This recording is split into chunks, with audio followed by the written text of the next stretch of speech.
turning to efforts to clear the backlog of cases and address the issues raised by the health workers. My colleague Ibrahim Abubakar has been assessing the situation. He joins us live on the line.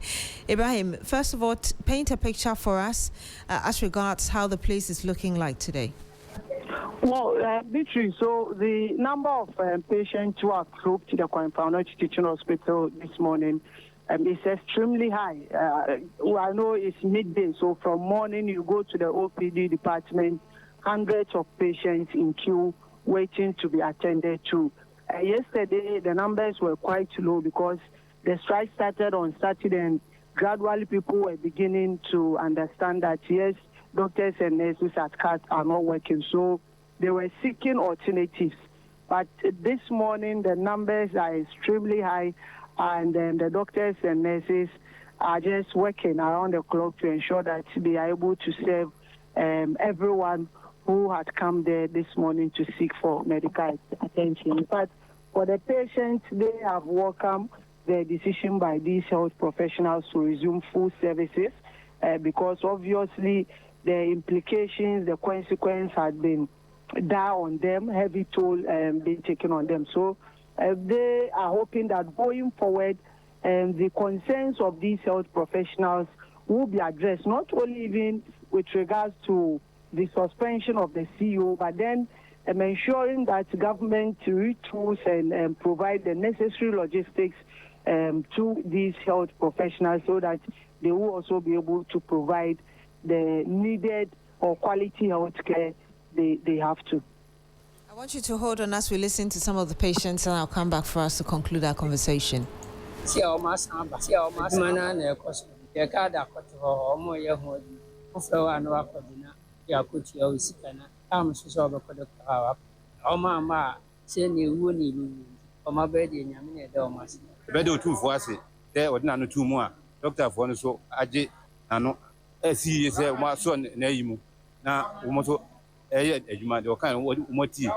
Yamina Yadanasi, sir, doctors.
On the completion or operationalization of some uncompleted health facilities in the region. Talk about 500-bed Afari Military Hospital and also the regional hospital, which is a 250-bed Sewa Hospital, so that at least the burden on Confanoche will come down, and also retooling of Confanoche in general, so they will be able to provide quality healthcare services to people who come there. Thank you very much, Ibrahim Abubakar. He's my colleague currently monitoring the issue at the Confanoche Teaching Hospital. Of course, the doctors and nurses have resumed work.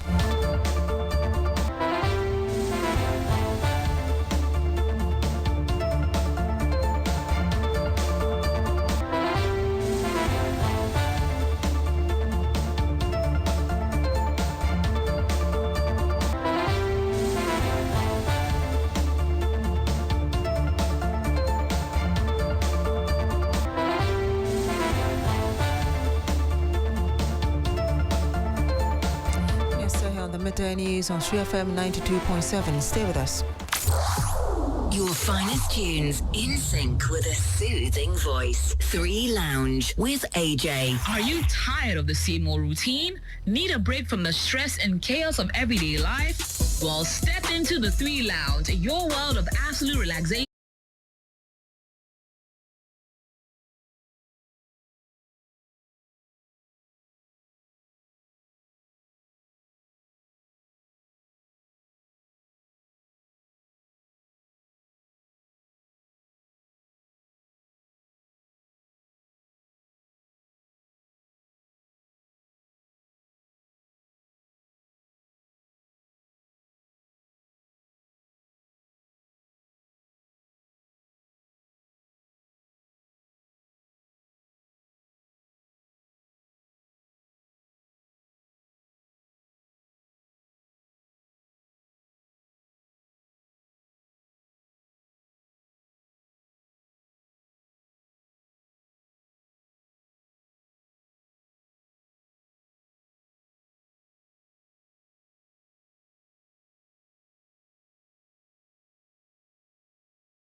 Men and women of integrity. He's hoping that they did write the exams and ensure that the protocols or procedures adhering the examination, they do follow it strictly to come out excelling. Thank you very much, Yvonne Nikwe. She's our Eastern Regional Correspondent. Now, some youth in Aplao in the Ketu South Municipality are massing up at the Ketu Divisional Command of the Ghana Police Service for a 3-day picketing.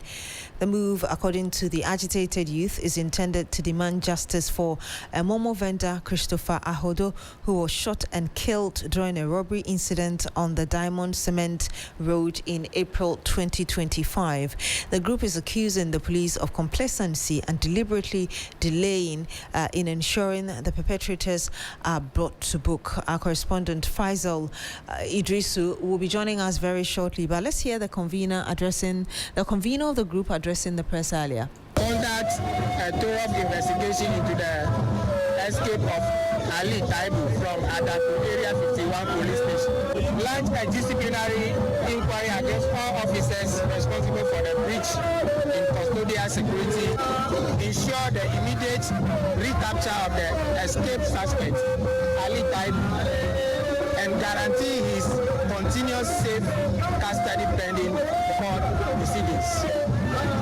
Provide a detailed report to the public explaining the circumstances of the suspect's escape and the measures being taken to prevent similar incidents. And lastly, expedite the case to ensure all suspects are presented in court without further delay and that justice is served for the victim.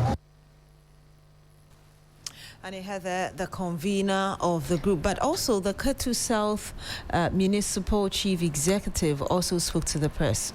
Your engagement with us today is an expression of your democratic right. And that is why we are grateful to the organizers and the family for this peaceful organization and engagement.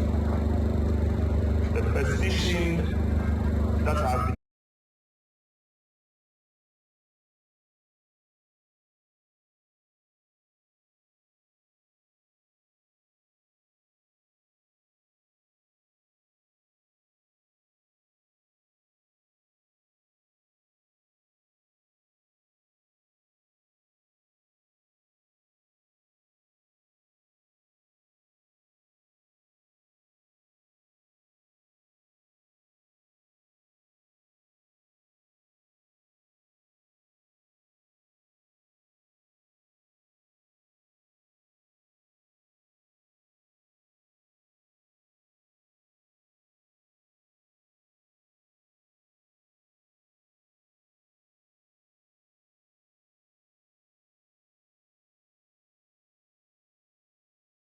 Wokashi.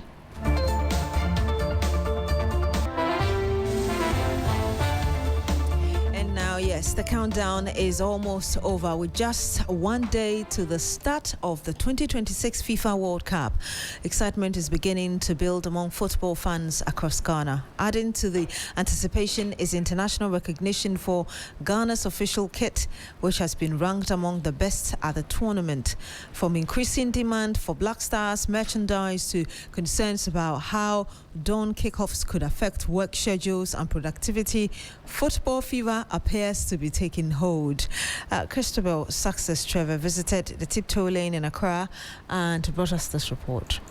Well, it is just exactly 1 day. The world will once again turn its attention to football as the FIFA World Cup gets underway. And here in Ghana, signs of the excitement are already slowly to show up here. Behind me are Ghanaians. Behind me are stalls that are packed with Black Stars jerseys, flags, and other merchandise. And traders are telling me they are preparing for what they call a surge in demand because a lot of people have begun buying and they're expecting this to turn into money for them. Come with me, let's find out what exactly Ghanaians are doing. Is the fever of the World Cup getting in already? Come with me. My expectation for the World Cup is for Ghana to go and make us proud. We are expecting that they play the ball with wholeheartedly, do everything possible to make the nation also proud, so that our taxpayers' money will not be waste. Now, you know there's going to be a lot of time difference when it comes to playing the ball. Do you think that is going to have an effect on your productivity? As a patriotic citizen whose nation is on a big stage like this, I will do everything in my power to watch all their matches. So it means if Ghana is maybe playing at 12 a.m., just for an example, it means that you would stay up 12 a.m., watch it till when they are done, and then dress up and go to work? I will do that. We are expecting Ghana to go far, understand? Yeah, and the time that they are playing the football is good. We can get time to watch. I'm here at Tiptoe Lane with one of the vendors here who sells something different.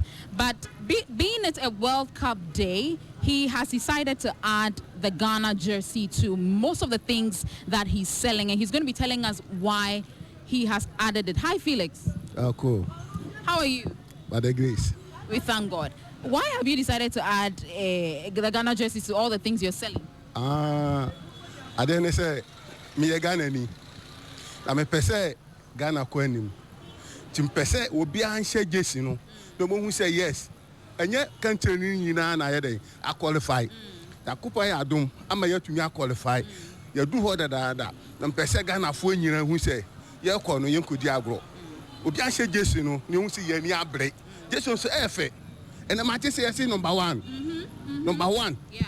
The whole world. Omama wake up in ye Jesse. And you're number one. Into person be answer Jesse no. No one say yes, you're number one and pa. Say tamini omo de ko tumpua. Ye mini say ye ko ye bibi wo ho ntino. Ye betwen. See I show where them me wini a obo hu amanfo be pia bontin. Wake up ne de.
p.m. where we would unveil our guests. We have a surprise for Ghanaians because we have a list of guests who are very, very versed when it comes to the world of football. Some have even played the Black Stars before. You want to give us a gist? And that is why nobody will hear. Can't you see how that I is just why we are lowered my keeping you in voice? suspense. But you have, people who have even played the World Cup before, all being part of our panelists, and it's going to be a beautiful one. 8 p.m. to 10 p.m. And also we would have commentary, a consistent commentary on 3FM. It's like TV3 is just the home of the World Cup. Everything will have different programs that would keep you updated. We'll have predict and win sessions and all that throughout the 1 month. So it's going to be interesting, and our viewers, our listeners would have to always be with us because we are doing this with them. And sometimes we invite, some of the viewers and the listeners to come into the studio and also share their opinion. I look forward to that. Thank you very much, Mutala Yakubu. He is with our sports desk. Officer, why is he doing this?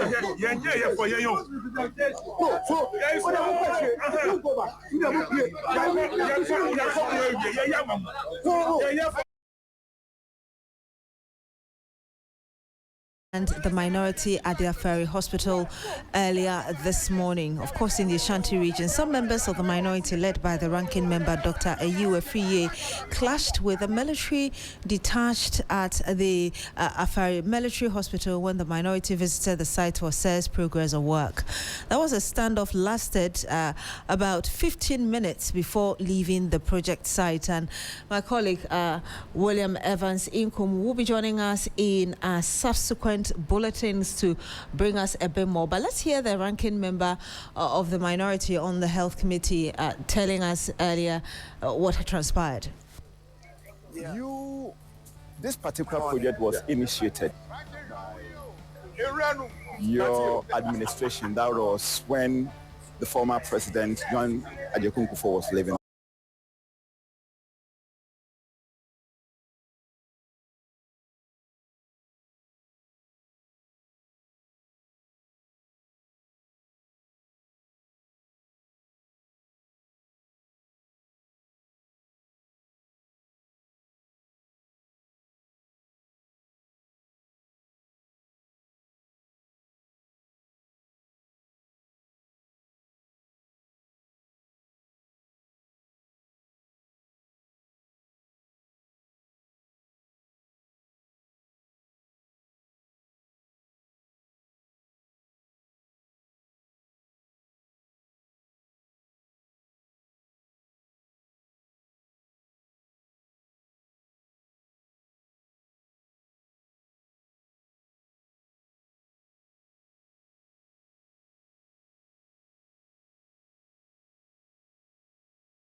Efriye.